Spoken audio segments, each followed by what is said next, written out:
Hello दोस्तों, तो यार आज हम बात करने वाले क्लास 12 केमिस्ट्री पे बहुत ज़्यादा ही महत्वपूर्ण टॉपिक के बारे में। देख सकते हो डाई एथिल ईथर बनाने की प्रयोगशाला विधि का चित्र सहित वर्णन। ठीक है, आज हम लोग प्रयोगशाला में आप डाई एथिल ईथर कैसे बना सकते हो उसके बारे में देखेंगे। देख सकते हो ये इसका चित्र है, इसकी विधि, इसकी रिएक्शन, इसके भौतिक गुण, रासायनिक गुण, उपयोग, सब कुछ आज की वीडियो पे हम लोग क्लियर करने वाले हैं। देखो अगर एग्जाम पे बात करें, आपसे क्वेश्चन क्या आता है, आपसे पूछा जाता है प्रयोगशाला में डाई एथिल ईथर बनाने की विधि का सचित्र वर्णन कीजिए और इसके भौतिक, रासायनिक गुण और उपयोग को लिखिए। ये क्वेश्चन आता है 5 नंबर पे। ठीक है, तो कितना आपको लिखना है, कैसे लिखना है, बना के जिससे आपको एग्जामिनर पूरे नंबर दे, तो सब कुछ आज की वीडियो पे हम लोग बात करेंगे। ठीक है, बस यार आपको करना क्या, एक एक बात को सुनते चलना और आपको तुरंत सुनते ही से ही तैयार हो जाए, क्योंकि एकदम आसान शब्दों में आपको बताएंगे। ठीक है, तो चलो आपको ले चलते हैं डाई एथिल ईथर बनाने की प्रयोगशाला विधि की ओर। ठीक है, तो देख सकते हो भैया ये इसका पूरा चित्र है, इसी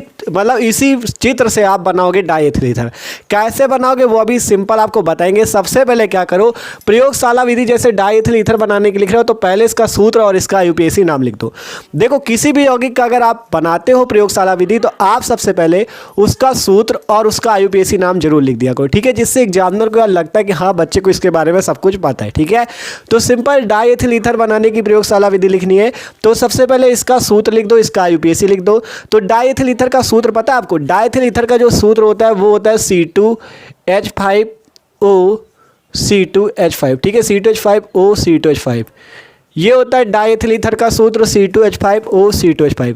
अगर बात करें इसके आईयूपीएसी की तो यहाँ पे 2 कार्बन दोनों तरफ लगे तो इसका क्या नाम हो जाएगा, एथॉक्सी एथेन। क्या नाम हो जाएगा इसका, एथॉक्सी एथेन। ठीक है, हमने आपको ईथर जो होते हैं उनका साधारण नाम और आईयूपीएसी नाम लिखना सिखाया हुआ है। ठीक है, अगर आपको नहीं आता तो आप जाके वीडियो भी देख सकते हो। ठीक है, सिंपल आपने क्या सीखा, सबसे पहले आपको कुछ नहीं, आपको जब डाई एथिल ईथर बनाने की प्रयोगशाला विधि पेपर में लिखनी हो सबसे पहले आप उसका सूत्र जो हो C2H5O C2H5 ये लिख देना, फिर उसका आईयूपीएसी नाम एथॉक्सी एथेन, फिर यहाँ पे प्रयोगशाला विधि की हेडिंग पड़ेगी, इतना आपको लिखना है, इसकी रिएक्शन देना है, उसके बाद चित्र बनेगी, उसके बाद इसकी विधि लिखेंगे, तब आपको एग्जामिनर से पूरे नंबर मिलेंगे। ठीक है, तो एक एक चीज को सबसे मस्त तरीके से समझेंगे। तो सबसे पहले तो एक इसका सूत्र लिख दो, आईयूपीएसी लिख दो, इतना आप सिंपल कर दोगे। अब इसके बाद क्या करना है, आपको इस चित्र को समझना है और उसकी रिएक्शन देनी। ठीक है, उसकी रिएक्शन देनी, उसकी अभिक्रिया देनी, कैसे आपका ये बनेगा। तो सिंपल देखो यहाँ पे क्या क्या हमने लिया, हम आपको सारा समझा दे, फिर आपको रिएक्शन की ओर ले चले, फिर समझाएंगे और विधि बताएंगे। ठीक है, तो यहाँ पे आप देखोगे ध्यान से, ये जो आपको ये दिख रहा है ये है आपका आसवन फ्लास्क। आपको आसवन फ्लास्क लेना है। ठीक है, जिसमें मतलब आपके केमिकल भरे जाते हैं। तो सिंपल ये आपका ये जो आपको दिख रहा है ये क्या है, आसवन फ्लास्क, और जिसके नीचे हमने एक लगा रखा है बालू उष्मक। ये जो आपको इस तरह का दिख रहा है ना गोल, ये आपका क्या है, बालू उष्मक। ये वाला ये जो दिख रहा है ये आपका बालू उष्मक है। ठीक है, क्या है ये, बालू उष्मक। और इसके नीचे देख सकते हो ये आपका स्टैंड लगा हुआ है जिस पे ये चीज़ रखी गई है, आपका जो फ्लास्क है और बालू उष्मक। नीचे यहाँ पे हमने ये आपका बर्नर लगा रखा है और बर्नर पर यहाँ पर से आग जलाई जाएगी। ये देख सकते हो ये हमने आग दर्शाई हुई है, यहाँ से आग जलेगी। आग क्यों जलाई जाएगी, इसको गर्म करने के लिए, ये गर्म होगा। ऊपर देख सकते हो हमने थीसल फनल के आकार की एक कीप लगा रखी है और यहाँ पे एक थर्मामीटर को लगा रखा है। इधर अगर आप आएंगे तो आपको एक जल संघनित्र मिल जाएगा जिसमें क्या भरा जाता है, जल को भरा जाता है। ठीक है, इसमें जल भरा जाता है, देख सकते हो जल, ठंडा जल। ठीक है, और नीचे आएंगे आप तो आपको एक ग्राही मिल जाएगी और ग्राही किसमें रखी गई है, बर्फ से भरे एक बीकर में। इस बीकर में बर्फ भरी हुई है, उसके ऊपर हमने ग्राही को रखा है और जब आपकी रिएक्शन होगी तो ग्राही में ही आके आपका ईथर यहाँ पे बन जाएगा। अभी पूरा समझाएंगे, टेंशन बिल्कुल ना लो। तो सिंपल आपको करना क्या है, ये जो आप आसवन फ्लास्क लेओगे, इस आसवन फ्लास्क में आपको एथिल एल्कोहल लेना है और शांत H2SO4 लेना है। ध्यान से समझो, आपको एथिल एल्कोहल लेना है और शांत H2SO4 लेना है। और आप जब इसे गर्म करोगे तो कितने टेम्परेचर पर करोगे, 140 डिग्री सेंटीग्रेड के टेम्परेचर पर। ध्यान से समझो भैया, अगर आपको प्रयोगशाला में डाई एथिल ईथर बनाना है तो आप एक आसवन फ्लास्क ले लो पहले गोल पेंदी का, उस पर क्या डाल लो, उस पर क्या डालना है, एथिल एल्कोहल डालना है और शांत H2SO4 डालना है, उसको डाल लो। उसके बाद क्या करोगे, ये नीचे हमने लगा रखा है बालू उष्मक, इस बालू उष्मक पर आपको यहाँ पे हमने लगा रखा है बर्नर, बर्नर में जलेगी आग। आपको क्या करना है, बालू उष्मक पर इस आसवन फ्लास्क में जो आपने एथिल एल्कोहल लिया है और H2SO4 लिया, इसे धीरे धीरे गर्म करना है। ठीक है, यहाँ पर से भी आपका एथिल एल्कोहल धीरे धीरे हम लोग डालेंगे ऊपर से। ये जो आपको कीप दिख देख रहे हैं, इसके द्वारा भी एथिल अल्कोहल आपका यहाँ से धीरे धीरे डाला जाएगा। ये आपका एक थर्मामीटर लगाया गया है, जब इसे हम लोग गर्म करेंगे तो आपका डाइएथिल ईथर बनेगा, जो कि इस जल संघनित्र से होता हुआ इस एडेप्टर, ये आपका एडेप्टर है, इस एडेप्टर से होता हुआ आपका इस ग्राही पात्र में चला जाएगा और ये ईथर आपका बन जाएगा। बस सिंपल सी बात है। तो आपको क्या पता चला यहाँ से, आपको एथिल अल्कोहल लेना है C2H5OH। नाम आप जरूर याद रखो, सूत्र याद रखो, तभी आप कोई भी रिएक्शन कर सकते हो, ठीक है। तो एथिल अल्कोहल का सूत्र क्या होता है, C2H5OH, और सांद्र सल्फ्यूरिक अम्ल का होता है H2SO4, ठीक है। तो सिंपल, आप जब एथिल अल्कोहल जिसका नाम है C2H5OH, जिसका सूत्र है C2H5OH, और सांद्र H2SO4 की क्रिया करोगे तब जाके ईथर बनेगा। यही तो सिंपल सी बात है। तो वही चीज़ की रिएक्शन आपको यहाँ पे देनी है, एथिल अल्कोहल और H2SO4 मिलेंगे जिससे आपका ये ईथर बन जाएगा, ठीक है। ये देख सकते हो सूत्र लिखे ना, यही बनेगा। तो सिंपल पढ़ते हैं और बताते कैसे रिएक्शन देनी है। तो सिंपल हेडिंग पड़ी प्रयोगशाला विधि। यहाँ पे हमने लिखा एथिल अल्कोहल के आधिक्य और सांद्र H2SO4 को 140 डिग्री सेंटीग्रेड पर गर्म करने पर डाइएथिल ईथर बनता है। जो चीज़ बताया कि आपको एथिल अल्कोहल और सांद्र H2SO4 लेना है और उसको 140 पर गर्म कर देना बर्नर पर, जिससे डाइएथिल ईथर बन जाएगा। तो सिंपल सी रिएक्शन है, देख सकते हो। आपको एथिल अल्कोहल लेना है, उसके आधिक्य, आधिक्य का मतलब है एथिल अल्कोहल अधिक मात्रा में लेना है, क्योंकि देख सकते हो एथिल अल्कोहल यहाँ भी है, ऊपर से भी एथिल अल्कोहल डाले तो ज़्यादा मात्रा में होगा। तो वही चीज़ है कि एथिल अल्कोहल ज़्यादा मात्रा में लो और उसमें सांद्र H2SO4 मिलाओ। देख सकते हो एथिल अल्कोहल के आधिक्य और सांद्र H2SO4 को 140 डिग्री सेंटीग्रेड पर गर्म करने पर डाइएथिल ईथर बनता है। तो सिंपल एथिल अल्कोहल का सूत्र तो आपको पता चला C2H5OH होता है। तो सिंपल यहाँ से सूत्र लिखते हैं C2H5OH। ये हो जाएगा एथिल अल्कोहल। इसका क्या नाम है, नाम लिख लेना जरूर, इसका नाम एथिल अल्कोहल। आपको क्या लेना, सांद्र सल्फ्यूरिक अम्ल। सल्फ्यूरिक अम्ल का क्या सूत्र होता है, H2SO4। ये हो जाएगा सांद्र सल्फ्यूरिक अम्ल। अब आपको 140 पर गर्म करना है, तो 140 पर बाद में गर्म करना। पहले आप क्या करो, 100 से 110 डिग्री सेंटीग्रेड पर इसे गर्म करो। दो स्टेप पे रिएक्शन होगी। पहले आपको क्या करना है, पहले आपको यहाँ पे 100 से 110 डिग्री अर्थात 100 से 110 डिग्री सेंटीग्रेड पर गर्म करना है। जिससे क्या होगा वो आप समझो। यहाँ पे सिंपल देखना, ये आपका C2H5 है, यहाँ से लिखो C2H5 और यहाँ पे OH और यहाँ का एक H, ये मिलके H2O आपका बाहर निकल जाएगा और बचेगा क्या, C2H5 एक H और SO4, C2H5 एक H और SO4। आप समझो सिंपल क्या हो रहा है। ये है एथिल अल्कोहल, इसको तो जान गए। ये है H2SO4, ठीक है। सिंपल जब 100 से 110 पे गर्म करोगे तो यहाँ पर से C2H5, यहाँ पर से एक हाइड्रोजन और SO4 मिला के C2H5HSO4 और यहाँ का एक हाइड्रोजन बचेगा ना, क्योंकि हमने केवल एक हाइड्रोजन ही अभी यूज किया, एक बचा ना, तो एक हाइड्रोजन इस OH के साथ मिलकर जल बना लेगा और इसका नाम लिख लेगा, इसका नाम है एथिल हाइड्रोजन सल्फेट। C2H5HSO4 का नाम है एथिल हाइड्रोजन सल्फेट। आप क्या करना है, दूसरे स्टेप पे कैसी रिएक्शन होगी देखो सिंपल। और ये जो हमने नीचे लिखा है ना, यहाँ जगह नहीं थी इसलिए नीचे लिखा, आप इसको इसके सामने ही लिखना, ethyl hydrogen sulphate C2H5HSO4 plus H2O, ठीक है। देख सकते हो जगह नहीं है। आप क्या करते हैं, आप इस एथिल हाइड्रोजन सल्फेट को लेते हैं C2H5HSO4 को। ध्यान से देखो भैया, ये जो C2H5HSO4 इसे लेना है और इस पर फिर से एथिल अल्कोहल मिला देना है C2H5OH। और आप टेम्परेचर आपको कितना रखना है, यही 140 का आ गया था, 140 रख लो। जिससे क्या होगा, सिंपल सी रिएक्शन होगी। देखो यहाँ से C2H5, यहाँ से C2H5O, तो आपका क्या बनेगा, C2H5O C2H5। देख लो ध्यान से, C2H5O C2H5 और ये वाला हाइड्रोजन और HSO4 मिला के H2SO4। ये सिंपल सी रिएक्शन होगी। यहाँ पे जगह कम इसलिए सॉल्ट पे लिख रहे हैं, समझ लेना, ठीक है। क्या है सिंपल, प्रयोगशाला विधि कहती है कि एथिल अल्कोहल के आधिक्य और सांद्र H2SO4 को 140 पर गर्म करो जिससे डाइएथिल ईथर बनेगा। तो सिंपल हमने किया क्या, यहाँ पे एथिल अल्कोहल लिया, ये आपका सांद्र H2SO4 है, पहले 100 से 110 पे गर्म किया जिससे C2H5HSO4, जिसका नाम लिख लेना है एथिल हाइड्रोजन सल्फेट। क्या नाम है, एथिल हाइड्रोजन सल्फेट, और आपका H2O बाहर निकलेगा। अब आपको इस एथिल हाइड्रोजन सल्फेट को लेना है और एथिल अल्कोहल का आधिक्य करना था, तो फिर से इसमें एथिल अल्कोहल मिला देना है और टेम्परेचर ये 140 का रख लेना, जिससे यहाँ पर से C2H5, यहाँ से O और C2H5 मिला के C2H5O C2H5, जिसका नाम तो आपको पता चल गया क्या है, डाइएथिल ईथर, ठीक है, या एथॉक्सी एथेन। और आपका बाहर क्या निकलेगा, यहाँ से HSO4, ये हाइड्रोजन मिला के H2SO4 बाहर निकल जाएगा। तो ये सिंपल सी रिएक्शन होती है। आपको पहले ही बताया था, यहाँ एथिल अल्कोहल और सांद्र H2SO4 लोगे तब आपका डाइएथिल ईथर यहाँ पे बन जाएगा आखिर, ठीक है। और रिएक्शन इस टाइप से आपको दे देनी है। तो आशा करते हैं आपको रिएक्शन समझ में आई होगी। सिंपल देख लो, ये आपका मिला 100 से 110 पे एथिल हाइड्रोजन सल्फेट, फिर इसकी एथिल अल्कोहल मिलाया डायथिल ईथर और H2SO4।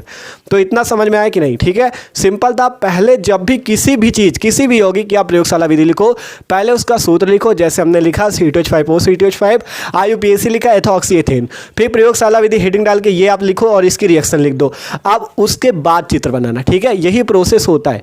पहले इतना करने के बाद आपको इसके बाद चित्र बनाना है और फिर चित्र हम आपको समझाएंगे और फिर उसी चित्र को जो समझाया है, अर्थात जो आपने इस चित्र में जो जो चीज़ बनाया है उसको आप क्या करो, विधि में लिख दो। बस कंप्लीट, इतना ही करना है, आप 5 नंबर मिल जाएंगे। ठीक है, सिंपल। देखो क्या किया हमने, एक हमने ये क्या लिया है, आप भी ले लो हाथ में, ये हमने क्या ले लिया, आसवन फ्लास्क ले लिया। क्या लिया, आसवन फ्लास्क लिया। ये सिंपल हमारे पास आ गया आसवन फ्लास्क। आप इस पर क्या करेंगे, एथिल अल्कोहल मिलाएंगे, एथिल अल्कोहल मिला दिया, H2SO4 मिलाएंगे, उसको भी मिला दिया। जिससे क्या होगा, जहाँ पे हमने बालूष्मक लगा रखा है इस पर हम बर्नर की सहायता से 140 पर गर्म करेंगे, जिससे जो, और यहाँ ऊपर से भी हम एथिल अल्कोहल डाल रहे हैं, जो थिसल फनल के आकार की कीप लगा रखी है इससे भी एथिल अल्कोहल डाल रहे हैं, यहाँ पे थर्मामीटर लगाए आप, जिससे जब गर्म करेंगे बर्नर में तो हमारा क्या बनेगा, डायथिल ईथर। सिंपल, वो जाके यहाँ संघनित्र से होता हुआ इस आपके किसमें, ग्राही में एकत्रित हो जाएगा। तो बस ये विधि है। अब सिंपल हम यहाँ पे विधि लिखेंगे और आपको फिर से पूरा समझाएंगे कि कैसे कैसे क्या हो रहा है। तो आप क्या करो, आप लोग इसका स्क्रीनशॉट ले लेना, फिर आपको पूरा समझा दे। ठीक है, और यार वीडियो अच्छा लग रहा हो तो भाई लाइक जरूर करना। ठीक है, वीडियो अच्छा लग रहा है तो लाइक कर लेना और चैनल पे ना हो तो सब्सक्राइब भी कर लेना। तो स्क्रीनशॉट ले लो। आप देखो भैया, बात करें कि आपको इसकी विधि में क्या लिखना है। सिंपल, हमने इतनी बात तो की थी कि आपको आसवन फ्लास्क में क्या लेना है, एथिल अल्कोहल और H2SO4, उसे इस बालूष्मक, ये जो बालूष्मक लगा रखा है इस पे 140 पर गर्म करना है। ठीक है, जिससे आपका क्या होगा, यहाँ पे जाके क्या बन जाएगा, ईथर बन जाएगा। तो वही चीज़ यहाँ पे सिंपल लिखा गया। देखो पढ़ते चलो। आपसे कहा गया एक गोल पेंदी के फ्लास्क में एथिल अल्कोहल और सांड H2SO4 2:1 के अनुपात में लेकर उपकरण को चित्रानुसार सजा लेते हैं। क्या कहा आपसे, पढ़ो।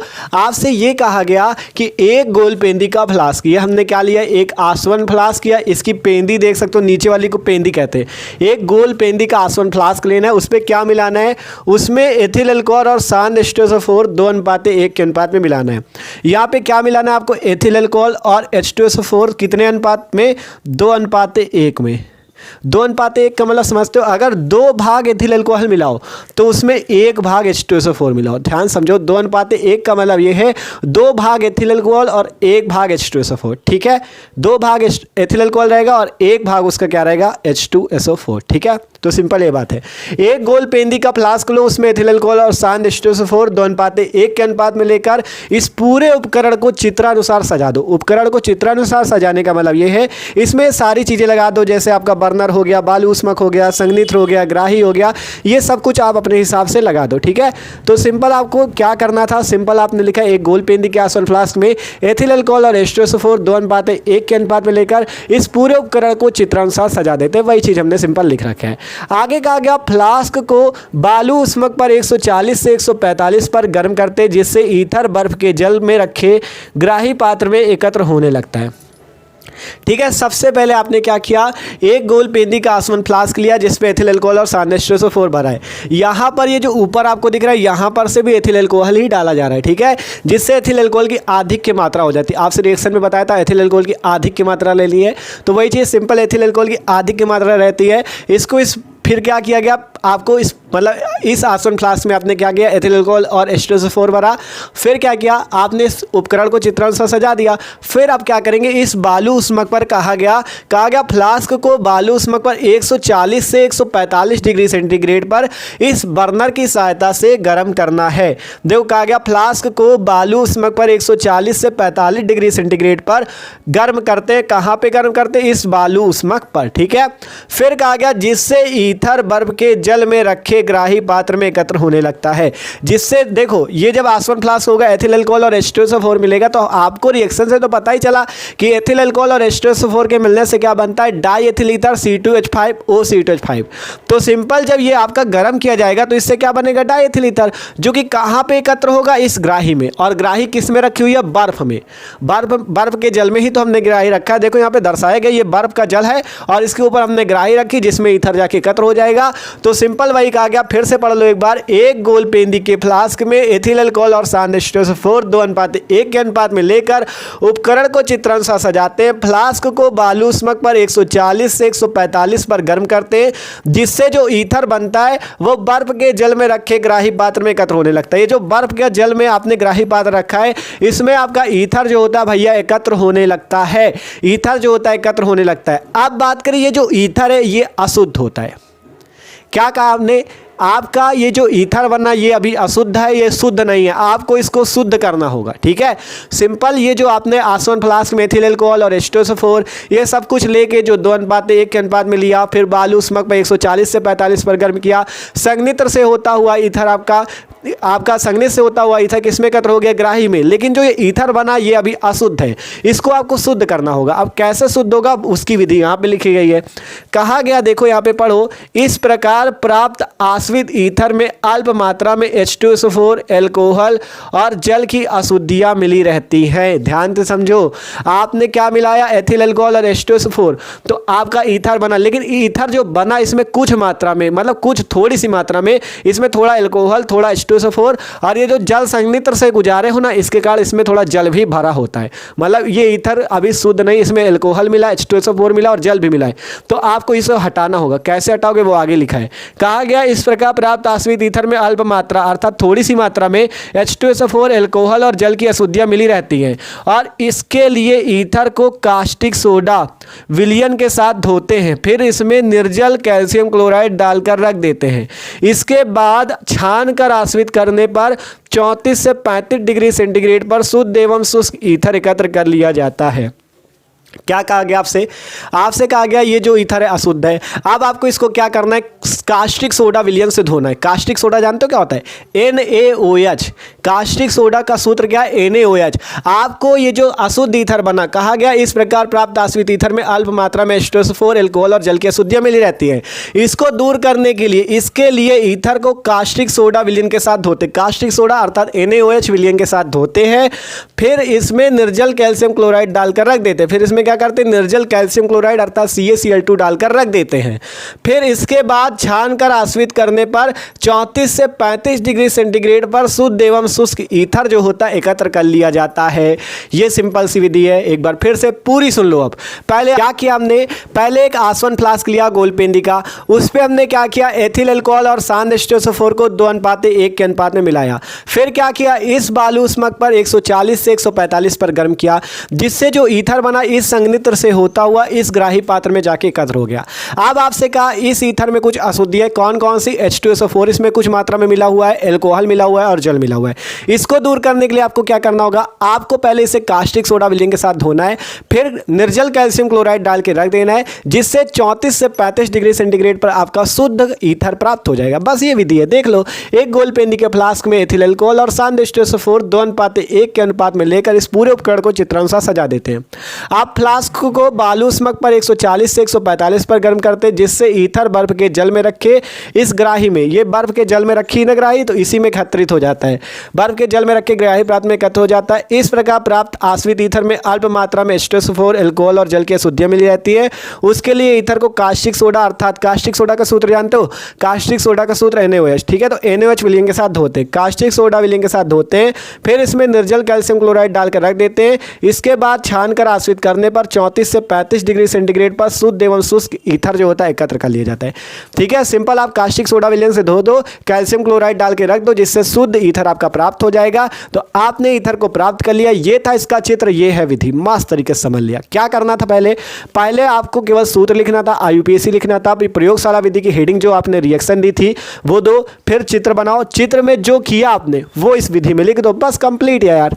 अब केवल क्या बचता है? अब बचता है ईथर के जो भौतिक गुण, रासायनिक गुण उपयोग, वो भी जल्दी से देख लेते हैं, फिर आपका टॉपिक कंप्लीट हो जाएगा। ठीक है, तो यार अगर समझ में आ रहा हो तो लाइक जरूर कर लेना। ठीक है, तो इसका स्क्रीनशॉट ले लो। आप चलते हैं भौतिक गुण, रासायनिक गुण उपयोग।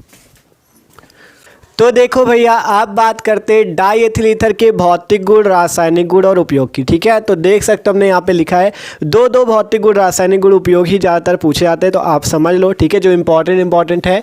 सिंपल भौतिक गुण में क्या लिखना है आपको, देखो पहला इसका भौतिक गुण है डाई एथिल ईथर का कि यह एक रंगहीन अतिवाष्पशील द्रव है।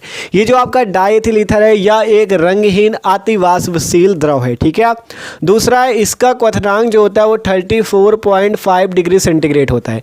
इसका क्वथनांक 34.5 डिग्री सेंटीग्रेड होता है। तीसरा नंबर है यह जल में अल्प विलेय परंतु एल्कोहल और अन्य कार्बनिक विलायकों में पूर्ण रूप से विलेय है। मतलब कहा गया यह जल में अविलेय है, अर्थात H2O जो पानी होता है उसमें अविलेय। अविलेय का मतलब है ये उसमें नहीं घुलता है। ठीक है, अल्प विलेय है, कहा गया अल्प विलेय। अल्प का मतलब कम। ठीक है, कम विलेय है, ज़्यादा नहीं विलेय, कम विलेय है। ठीक है, कहा गया यह जल में अल्प विलेय, जो आपका डाई एथिल ईथर है यह जल में अल्प विलेय परंतु एल्कोहल और अन्य कार्बनिक विलायकों में पूर्ण रूप से विलेय। ठीक है, तो ये इसके भौतिक गुण है। पहला था इसका यह एक रंगहीन अतिवाष्पशील द्रव है, इसका क्वथनांक 34.5 डिग्री सेंटीग्रेड होता है। और डाई एथिल ईथर जो है जल में अल्प विलेय अर्थात बहुत कम विलेय है परंतु एल्कोहल और अन्य कार्बनिक विलायकों में पूर्ण रूप से विलेय है। तो ये है भौतिक गुण। अब बात आती है रासायनिक गुण। रासायनिक गुण में एक दो अभिक्रिया जो इंपॉर्टेंट है वो आपको बता दें, जैसे PCl5 से अभिक्रिया। PCl5 का नाम नोट कर लेना, इसका नाम है फास्फोरस पेंटाक्लोराइड। क्या नाम है? फास्फोरस, 5 क्लोरीन लगे इसलिए पेंटाक्लोराइड, फास्फोरस पेंटाक्लोराइड। जब आप die ethyl ether C2H5O C2H5 की अभिक्रिया PCl5 जिसका नाम फास्फोरस पेंटाक्लोराइड इससे करोगे तो सिंपल यहाँ से C2H5 यहाँ से क्लोरीन मिलके 2C2H5Cl निकल जाएगा। देख सकते हो 2C2H5 है ना, एक C2H5 ये, एक C2H5 ये, तो 2C2H5 यहाँ से 2 क्लोरीन मिलके 2C2H5Cl मिलेंगे और यहाँ से P, यहाँ से O और 3 क्लोरीन मिलके POCl3 निकल जाएंगे। इनके आप नाम जरूर नोट कर लेना। इसका नाम क्या है? Die ethyl ether. इसका नाम है फास्फोरस पेंटाक्लोराइड। इसका नाम है एथिल क्लोराइड। ये जो C2H5Cl है ना, C2H5Cl, इसका नाम है एथिल क्लोराइड। और ये जो POCl3 दिख रहा है इसका नाम है फास्फोरिल क्लोराइड। क्या नाम है? फास्फोरिल क्लोराइड। तो इनके नाम नोट कर लेना। अब इसके बाद अगली नंबर रिएक्शन आती है आपकी CH3COCl से अभिक्रिया। CH3COCl से अभिक्रिया, जब डाई एथिल ईथर CH3COCl से अभिक्रिया करता है तो क्या बनता है? तो सिंपल ये हो गया die ethyl ether C2H5O C2H5, इसने CH3COCl से अभिक्रिया की, जिससे क्या होगा यहाँ से ये C2H5O और ये CH3 आपका अलग निकल जाएगा, CH3COO C2H5। ठीक है, अब देख लो यहाँ पर ये आपका इतना ये हो जाएगा। ये देखो यहाँ से CH3CO, ये CH3CO और ये OC2H5 CH3COO C2H5 बाहर निकल जाएगा और यहाँ से C2H5, देखो यहाँ से ये C2H5 और ये वाला Cl मिलके C2H5Cl बन जाएगा। तो सिंपल क्या हुआ रिएक्शन पे, जब diethyl ether CH3COCl, CH3COCl का नाम है एसिटिल क्लोराइड। क्या नाम है? Acetyl chloride. जब diethyl ether acetyl chloride सब क्या करता है तो CH3CO और ये OC2H5 मिला के एथिल एसीटेट ये बाहर निकल जाता है और एथिल क्लोराइड बनता है। नाम लिख लेना, इसका डाई एथिल ईथर, इसका एसिटिल क्लोराइड, इसका एथिल क्लोराइड और इसका क्या नाम है? Ethyl acetate. ठीक है, तो सिंपल ये लिख लेना। अगली अभिक्रिया HI, हाइड्रोजन आयोडाइड से अभिक्रिया। तो इसमें क्या होता है, ये सिंपल आपका है क्या? Die ethyl ether. आपने जब हाइड्रोजन आयोडाइड से अभिक्रिया करोगे तो सिंपल यहाँ से देखो ये C2H5O और ये वाला H मिला के C2H5OH निकल जाएगा और ये C2H5 और ये आयोडीन मिला के C2H5I निकल जाएगा। इसका नाम था डाई एथिल ईथर, इसका नाम है हाइड्रोजन आयोडाइड, इसका नाम है एथिल अल्कोहल और इसका नाम क्या है? Ethyl iodide. तो नाम लिख लिया करो, जिससे आपको क्या होगा? सूत्र याद हो जाएंगे। ठीक है, जैसे ये लिखा इसके नीचे इसका नाम लिख लिया करो, इसका नाम एथिल अल्कोहल, इसका नाम एथिल आयोडाइड, इसका नाम हाइड्रोजन आयोडाइड, सबके नाम लिख लिया करो जिससे आपको सूत्र सारे याद हो जाए। तो रासायनिक गुण हो गया। अब उपयोग देखो, उपयोग कौन कौन से? पहला उपयोग का मतलब कि इसका यूज कहाँ कहाँ होता है, तो इसका यूज जो है तेल, वसा, रेजिन आदि के विलायक के रूप में किया जाता है। डाई एथिल ईथर का उपयोग कहाँ किया जाता है? तेल, वसा, रेजिन आदि के विलायक के रूप में। और दूसरा उपयोग है विलायक निष्कर्षण में। इसका उपयोग कहाँ किया जाता है? विलायक के निष्कर्षण में किया जाता है। तीसरा उपयोग है ग्रिग्नार्ड अभिकर्मक की अभिक्रियाओं में विलायक के रूप में। ठीक है, जो ग्रिग्नार्ड रिएजेंट होता है आपका, ग्रिग्नार्ड अभिकर्मक, उसकी अभिक्रियाओं में जो डाई एथिल ईथर है ये विलायक के रूप में कार्य करता है, तो उसमें भी इसका उपयोग कर लिया जाता है। तो ये इसके उपयोग है, ये भौतिक गुण, ये रासायनिक गुण उपयोग। ठीक है, दो ज़्यादातर पूछे जाते हैं तो आपको ये करा दिए। ठीक है, तो सिंपल क्या था? डाई एथिल ईथर बनाने की प्रयोगशाला विधि और ये भौतिक गुण, रासायनिक गुण उपयोग। अगर इतना तैयार कर ले तो 5 नंबर कहीं नहीं जाने, आपके मस्त तरीके से मिलेंगे। ठीक है, तो आशा करते हैं यार आपको सब समझ में आया होगा जो समझाया आपको। तो यार भाई वीडियो अच्छा लगा हो तो लाइक कर देना और चैनल को सब्सक्राइब जरूर कर लेना। ठीक है, डिस्क्रिप्शन में प्लेलिस्ट मिल जाएगी, क्लास 12 केमिस्ट्री, क्लास 12 फिजिक्स, मस्त तरीके से अपनी क्लास 12 की तैयारी कर सकते हो। तो okay, thanks for watching this video.